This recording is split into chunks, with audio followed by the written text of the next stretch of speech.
Good day, everyone. I hope you're all safe and well. It's our pleasure to be here at the Asia ECOMM Forum 2021. One of the many lessons that the pandemic has taught us is the value of technology.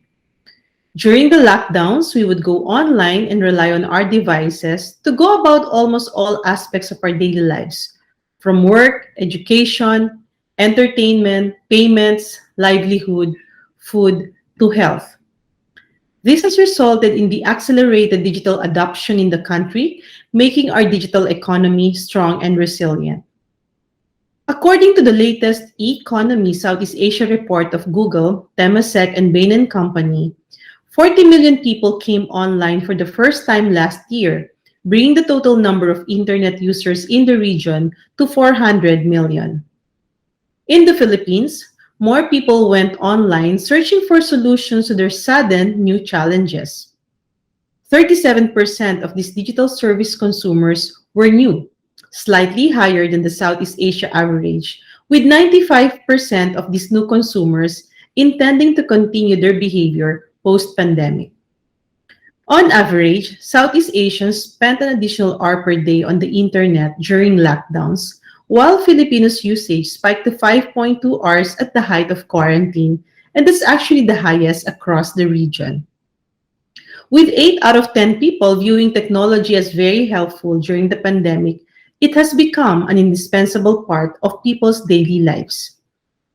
The year of 2020 is the golden year of e-commerce as it has driven significant growth in the Philippines at 55%. This growth has largely offset declines in travel and transport.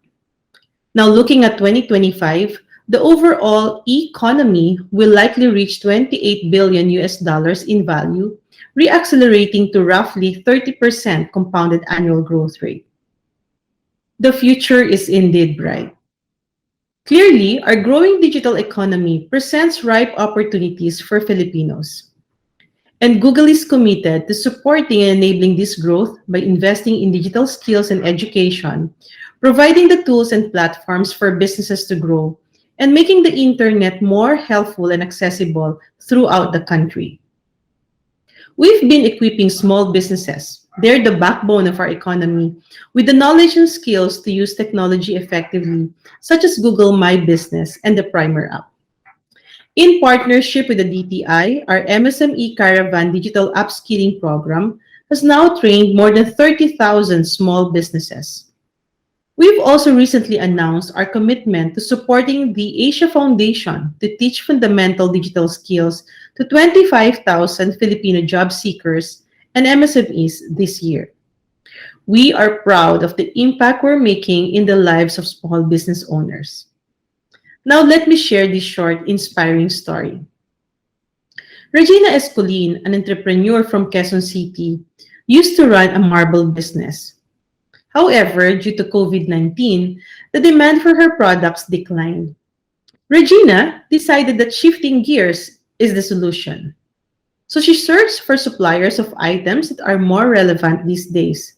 She remembered that her friend from Ilocos is making Inabel face mask.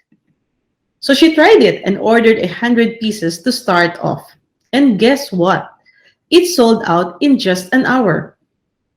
Regina's face masks continue to thrive, and they also proudly showcase artful Filipino designs. This has caught the attention of her customers from Europe and the US. Google My Business, which can make enterprises visible on Google Search and Maps globally, made this possible. According to Regina, her business is still small, but Google My Business helped expand the reach of her store here and abroad. Having the right mindset and using simple technology have helped Regina to stay afloat. Now let's talk about startups. We believe in the important role of startups in the post-pandemic recovery. We granted 5 million US dollars to Youth Business International or YBI to support over 200,000 underserved businesses across the Asia Pacific and Europe. Here in the Philippines, YBI has worked with local grantee, QBO Innovation Hub, that launched a nationwide competition to help startup founders stay afloat and amplify their COVID-19 initiatives.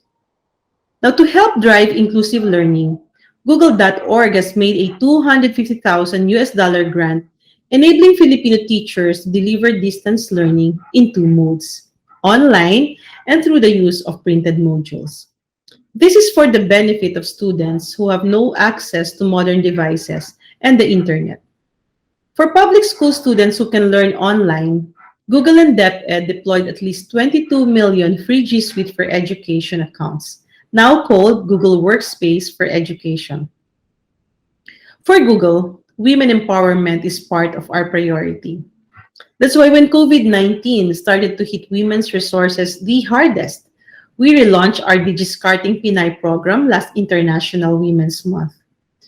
This aims to promote how women can use YouTube's content to upskill themselves and create livelihood opportunities at their own time and pace.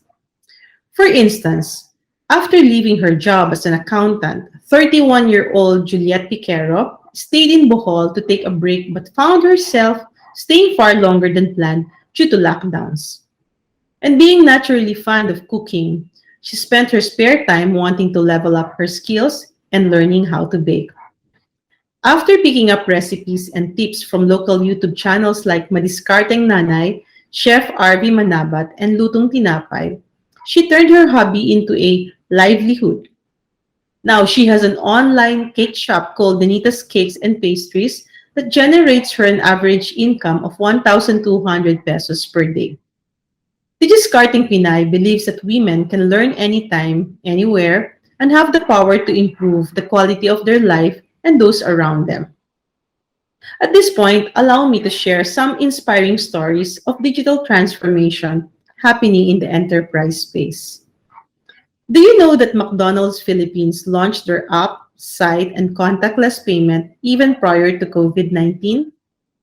It is a good example of digital transformation foresight and readiness, strengthening their delivery offering and innovation. Another good example is Globe Telecom. In order to adjust to the work from home setup, they invested in Google Cloud to make sure that their entire workforce would have tools necessary to become productive at home. In retail, a lot of businesses such as Metro Retail Stores Group and Lander Superstore are also investing more in digital to capture emerging demands. At Google, we are helping companies understand behavior, recognize patterns, and leverage tools and technology to achieve more for the future. With tools like Google Trends, Think with Google, the Mobility Reports, Analytics 360, and Google BigQuery, we enable companies to make sense of data and act on them to translate their vision to life. The COVID-19 pandemic has led to big digital shifts across the region, especially here in the Philippines. These consumer and ecosystem shifts continue to advance the internet sector in compelling ways. However, many barriers still exist, such as challenges around talent, which remains a key blocker that all sectors need to keep working on.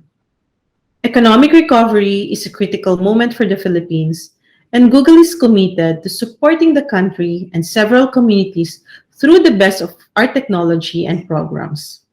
We will continue to empower Filipinos and our partners with the right digital knowledge and tools so the benefits of the growing digital economy can be harnessed and felt by more people. Together with our partners from the public and private sectors, we will continue closing the gap in digital opportunity, and that is to shape an internet economy that can help power the Philippines' recovery from COVID-19 and improve the lives of Filipinos. Once again, it is our pleasure to be part of this important event. Thank you so much for tuning in. Stay safe and well, and enjoy the rest of the day.